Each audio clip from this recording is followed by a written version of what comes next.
Hello guys, welcome to my YouTube channel. मेरा नाम रवि है। आज के इस वीडियो में हम पाइथन में नल ऑब्जेक्ट को डिस्कस करेंगे। पाइथन में नल एक कीवर्ड होता है जिसको हमें नल ऑब्जेक्ट या वेरिएबल को डिफाइन करने में हम यूज करते हैं। इसके अपोजिट अदर लैंग्वेज जैसे सी सी प्लस में एक नल होता है। पाइथन में नल की जगह आप कह सकते हो नल होता है। नल पाइथन में नहीं होता है। हमें किसी ऑब्जेक्ट को या वेरिएबल को अगर हमें ऐसा डिफाइन करना है कि उसे हम कोई वैल्यू से इनिशियलाइज नहीं करना चाहते हैं, तो हम उसको नन से इनिशियलाइज कर सकते हैं। अदर प्रोग्रामिंग लैंग्वेज में क्या होता है, मान लीजिए हमें कोई वेरिएबल डिफाइन करना है, तो हम वेरिएबल को इनिशियलाइज़ करना ज़रूरी नहीं होता है। फॉर एग्जांपल जैसे मान लीजिए सी है या सी प्लस प्लस है, तो आपको कोई वेरिएबल मान लीजिए ए डिफाइन करना है, तो आप ऐसे डिफाइन कर सकते हैं, ठीक है? अभी ये क्या है, एक इंटीजर वेरिएबल है। बट पाइथन में क्या होता है, यहाँ पे देखो हमने कोई इसको वैल्यू नहीं दिया है, तो पाइथन इस सी प्लस प्लस में ऐसा होता है या सी में ऐसा होता है कि ये एक इंटीजर वेरिएबल डिफाइन हो जाता है और इसका जो डिफ़ॉल्ट वैल्यू होता है 0, वो इनिशियलाइज़ हो जाता है ऑटोमैटिकली एलोकेट करके। बट पाइथन में क्या होता है कि हमें जब हम कोई वेरिएबल डिफाइन करते हैं, तो हम वेरिएबल को ऐसे डिफाइन नहीं कर सकते हैं, ठीक है? मतलब केवल ए कर दिया। अ, ऐसे हम वेरिएबल डिफाइन नहीं कर सकते हैं। हमें कोई वेरिएबल को हमेशा इनिशियलाइज़ करके ही हम डिफाइन कर सकते हैं। मान लीजिए a इक्वल टू 2, ठीक है? बट अगर हमें ऐसा कोई कंडीशन है कि हमें वेरिएबल को कोई वैल्यू ही नहीं देना है, अभी मैं हमें किसी वैल्यू से इनिशियलाइज़ नहीं करना है, एब्सेंस ऑफ वैल्यू, ठीक है? तो उसके लिए अदर लैंग्वेज में नल होते हैं, ठीक है? जैसे आप नल से कर सकते थे, सेम आप ऐसा मान सकते हो कि पाइथन में क्या है, एक नन है। क्या है? नन है। आप अगर किसी वेरिएबल को नन डिफाइन कर सकते हैं। नन का मतलब होता है कि एब्सेंस ऑफ वैल्यू, उसे हम कोई वैल्यू नहीं दे रहे हैं अभी, तो हम कोई वैल्यू डिफाइन नहीं कर रहे हैं। या किसी ऑब्जेक्ट को आप अगर नन दे रहे हो, मान लीजिए एक स्ट्रिंग डिफाइन कर रहे हो, आप उसको नन दे सकते हो, नन। ठीक है? ये नन दे सकते हो, मतलब अभी कोई वैल्यू डिफाइन नहीं कर रहे हैं। पाइथन में जो नन होता है एक्चुअली एक क्लास होता है, जो जिसका जो टाइप होता है नन टाइप। ये क्या होता है इसका? None type. और एक क्लास नन के क्लास का एक ऑब्जेक्ट होता है। मतलब पाइथन में एक क्लास है नन, अ, जिसका जो नन है एक ऑब्जेक्ट है, ठीक है? इसका टाइप क्या है? None type. इसका टाइप क्या है? None type. तो इस क्लास से नन जो होता है इसका एक ऑब्जेक्ट होता है। तो पाइथन में नन एक क्लास और एक ऑब्जेक्ट का नाम है। अब हम जब किसी जो कोई मान लीजिए पाइथन में कोई इनिशियलाइज़ करना है हमें किसी वैल्यू को या किसी वेरिएबल या ऑब्जेक्ट को, तो हम उसको उस क्लास से इनिशियलाइज़ कर सकते हैं। इसमें कोई वैल्यू नहीं होता है, एक ऑप्शंस होता है, ठीक है? तो मान लीजिए मैंने ए को नन डिफाइन कर दिया। अभी मैं अगर इसका प्रिंट करूँ टाइप, ठीक है ना? टाइप ऑफ ए, देखो अभी मैं इसका टाइप प्रिंट करूँगा, देखना क्या आएगा। इसका टाइप क्या है? None type. ये किस क्लास में आता है? नन टाइप क्लास में। नन टाइप क्लास का क्या है? एक ऑब्जेक्ट होता है, ठीक है? अब नन को आप 0 नहीं कह सकते या फॉल्स, ये दोनों ये सब अलग-अलग होता है। मतलब नन एक ऑटोमैटिकली एक क्लास है। तो मान लीजिए ये यहाँ पे कोई एक ऑब्जेक्ट है, आप उसको उस जो हमारा जो मान लीजिए वेरिएबल डिफाइन करना है या ऑब्जेक्ट डिफाइन करना है, तो उसको उस क्लास से रिफर कर सकते हैं। और वो क्लास क्या है? नन टाइप का क्लास है, या उसका ऑब्जेक्ट क्या बनाते हैं हम? None object. और इसका मतलब होता है एब्सेंस ऑफ वैल्यू, ठीक है? एब्सेंस ऑफ वैल्यू, ठीक है? अब इसका यूज़ कहाँ-कहाँ पे होता है? ऐसे आप मान लीजिए बी डिफाइन कर दिया हमने, बी को भी हमने नन डिफाइन कर दिया, ठीक है? इसे कैसे पता करेंगे कि हाँ, इसका एक मेमोरी भी एलोकेट हुआ है, तो अगर मैं आईडी प्रिंट करूँ, ठीक है?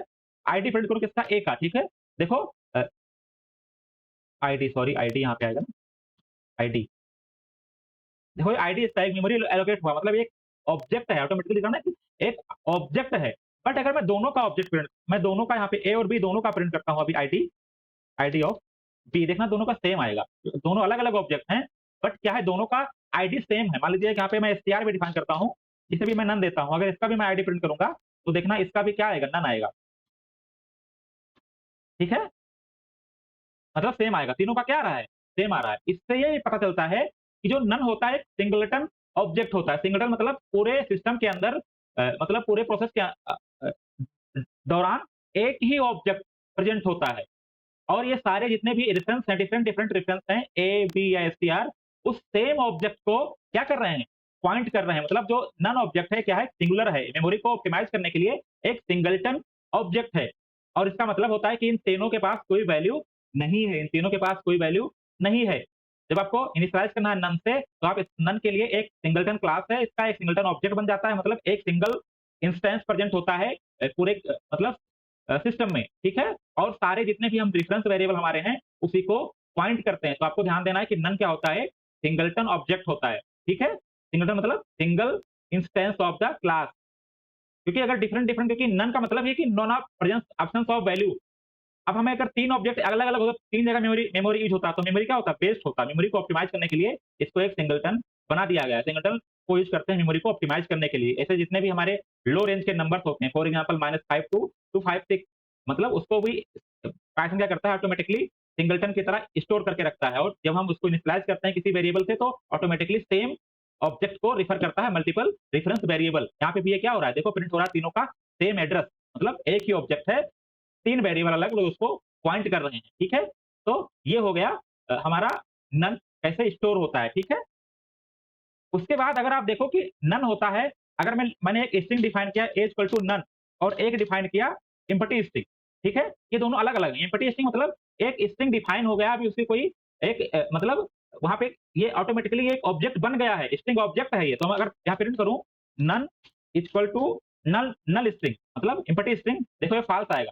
क्या आ रहा है? फॉल्स आ रहा है, मतलब ये दोनों बराबर नहीं है। ऐसे मान लीजिए मैं कोई एक लिस्ट के बराबर करूँ, एम्प्टी लिस्ट डिफाइन करता हूँ मैं, ठीक है? अगर मैं एक एम्प्टी लिस्ट डिफाइन करूँ, यहाँ पे मान लीजिए मैं प्रिंट करता हूँ, क्या हमारा जो नन है, ये एम्प्टी स्ट्रिंग, तो अगर एम्प्टी मतलब नन नहीं होता है, एम्प्टी मतलब नन नहीं होता है। नन जब होगा, जब हम उसे नन ऑब्जेक्ट से इनिशियलाइज़ करेंगे, ठीक है? ये देखो, ये फ़ॉल्स आ रहा है, मतलब ये अलग है, ये अलग है। ऐसे सेम सेम नन जो होता है, ये 0 भी नहीं होता है। ये 0 क्या है? एक इंटीजर है। 0 क्या है? सॉरी, अभी मैं इसे रन करूँगा, देखना, ये भी क्या आ रहा है? फ़ॉल्स आ रहा है, ठीक है? तो ये क्या होता है, तो आपको कन्फ्यूज़ नहीं होना है कि नन और एम्प्टी स्ट्रिंग, एम्प्टी लिस्ट और ज़ीरो ये सारे अलग-अलग होते हैं। ये ज़ीरो क्या है? एक वैल्यू है, राइट? बट नन मतलब कुछ नहीं, नन मतलब कुछ नहीं, कोई वैल्यू नहीं है। तो उस केस में क्या हो, नन और ज़ीरो बराबर नहीं होते हैं। हम नन को कहाँ कहाँ यूज़ करते हैं? पहला हमको मिल गया कि कहाँ यूज़ करेंगे नन को, जब हमें किसी वेरिएबल को कोई वैल्यू इनिशियलाइज़ नहीं करनी है, ठीक है? सेम जब हम किसी फंक्शन में कुछ रिटर्न नहीं करते हैं, मान लीजिए मैं फंक्शन डिफाइन करता हूँ, से हेलो, ठीक है? और मान लीजिए मैं प्रिंट करता हूँ, यहाँ पे मैं कुछ रिटर्न नहीं कर रहा हूँ, बस हेलो बोल रहा हूँ, ठीक है ना? तो जब हम किसी फंक्शन में कुछ रिटर्न नहीं करते हैं, तो ऑटोमैटिकली क्या रिटर्न होता है? नन। क्या रिटर्न होता है? नन, ठीक है? नन। क्या रिटर्न होता है? नन। अभी मैं यहाँ पे इसको कॉल करता हूँ या प्रिंट करूँ अगर मैं इसे, से हेलो, ठीक है ना? देखना नन आएगा, ठीक है? इसे मैं कमेंट कर देता हूँ। तो जब किसी फंक्शन में कुछ रिटर्न नहीं होता, तो वहाँ पे क्या है, देखो यहाँ पे क्या आ रहा है, हेलो प्रिंट हुआ, बट कुछ रिटर्न नहीं हुआ, इसलिए क्या हो रहा है, यहाँ पे डबल प्रिंट हो गया ना। तो इसने हेलो को प्रिंट किया, बट इसका रिटर्न टाइप क्या है, नन है, क्योंकि कुछ रिटर्न नहीं कर रहा है, तो यहाँ पे भी नन रिटर्न होता है। अगला मान लीजिए हमें किसी फंक्शन के अंदर एक डिफॉल्ट वेरिएबल पास करना है, बट डिफॉल्ट वेरिएबल की वैल्यू को सेट नहीं करना है कुछ। मान लीजिए मैं यहाँ पे एक वैल्यू डिफाइन फंक्शन डिफाइन करता हूँ, आस्क नेम। यूजर से हमें अपना नाम मांगना है, तो उसका एक आएगा फर्स्ट नेम। तो फर्स्ट नेम सबका होगा, बट किसी का हो सकता है कि लास्ट नेम ही ना हो, ठीक है? मतलब सिंगल नेम ही हो, फर्स्ट नेम ही केवल हो। क्या करेंगे हम, लास्ट नेम को क्या कर देंगे, नन। मतलब इसको डिफ़ॉल्ट वेरिएबल की तरह भी हम यूज़ कर सकते हैं। मान लीजिए हम रिटर्न कर रहे हैं फर्स्ट नेम, नेम प्लस एक स्पेस देंगे और लास्ट नेम, ठीक है? क्या करते हैं हम, बट ये 2 केस होगा ना, if if last name is none, ठीक है? अगर इस केस में नन होगा, तो क्या करेंगे हम, केवल फर्स्ट नेम को रिटर्न करेंगे। अगर ये होगा, इल्स क्या होगा, इल्स क्या होगा, first name plus last name, ठीक है? ये। अब इसे भी मैं कमेंट कर देता हूँ। यहाँ पे मान लीजिए मैं इसे क्या करता हूँ, प्रिंट करता हूँ। एक फंक्शन कॉल करता हूँ आस्क नेम, और इसको नॉर्म नेम देता हूँ, आस्क नेम, और मान लीजिए नेम क्या है, अमित। और मैंने अभी क्या किया है, यहाँ पे कुछ इसका लास्ट नेम नहीं दिया, तो प्रिंट करता हूँ नेम को, ठीक है?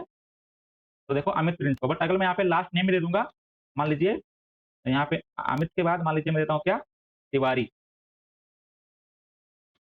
ठीक है? तो देखो लास्ट नेम भी यहाँ पे प्रिंट होगा, क्योंकि हमने तो इस तरह से हम नन भी यूज़ कर सकते हैं एज़ ये डिफ़ॉल्ट पैरामीटर किसी फ़ंक्शन के अंदर, ये काफ़ी यूज़ होता है। ये बहुत जगह यूज़ होता है, ठीक है? तो इस तरह से आप नन को यूज़ कर सकते हैं डिफरेंट डिफरेंट कंडीशंस में, जहाँ-जहाँ यूज़ होता है, ठीक है? अब देखो नन क्योंकि एक ऑब्जेक्ट है, तो आप अगर कोई ऑब्जेक्ट चेक कर रहे हो, तो अ, चेक करने के लिए यहाँ पे मैंने चेक किया ना कि नन लास्ट नेम इज़, तो इज़ को भी यूज़ कर सकते हो, और सेम आप इसको इक्वल टू भी लगा सकते हो। दोनों कंडीशन में ये काम करता है, कोई दिक्कत नहीं देता है, ठीक है? तो बट क्योंकि एक ऑब्जेक्ट है, और ऑब्जेक्ट को अ, हम कंपेयर करने के लिए क्या करते हैं, मतलब एक ऑब्जेक्ट है, तो उसे नन इज़ की तरह यूज़ करेंगे तो ज़्यादा सही रहेगा। रिकमेंडेड होता है कि इज़ से आप यूज़ करें, बट इक्वल टू भी यूज़ कर सकते हैं इसे कंपेयर करने के लिए, ठीक है? तो ये हमारा क्या था नन। नन आपको याद रखना है कि पाइथन में नन एक क्लास होता है। नन टाइप मतलब एक ऑब्जेक्ट होता है, इसका टाइप क्या होता है? None type. इसका टाइप क्या होता है? None type. और ये क्या होता है? सिंगलटन ऑब्जेक्ट होता है। मतलब बहुत सारे रेफरेंस वेरिएबल सेम अ, ऑब्जेक्ट को रिफर कर रहे होते हैं। और ये फाल्स, एम्प्टी स्ट्रिंग और एम्प्टी लिस्ट सेम नहीं होता है नन के। नन अलग है, ये सारे अलग हैं। ठीक है? तो ये हमारा क्या था? None object. ठीक है? चलिए अगर आपको डाउट हो तो आप कमेंट बॉक्स में पूछ सकते हैं। Thank you.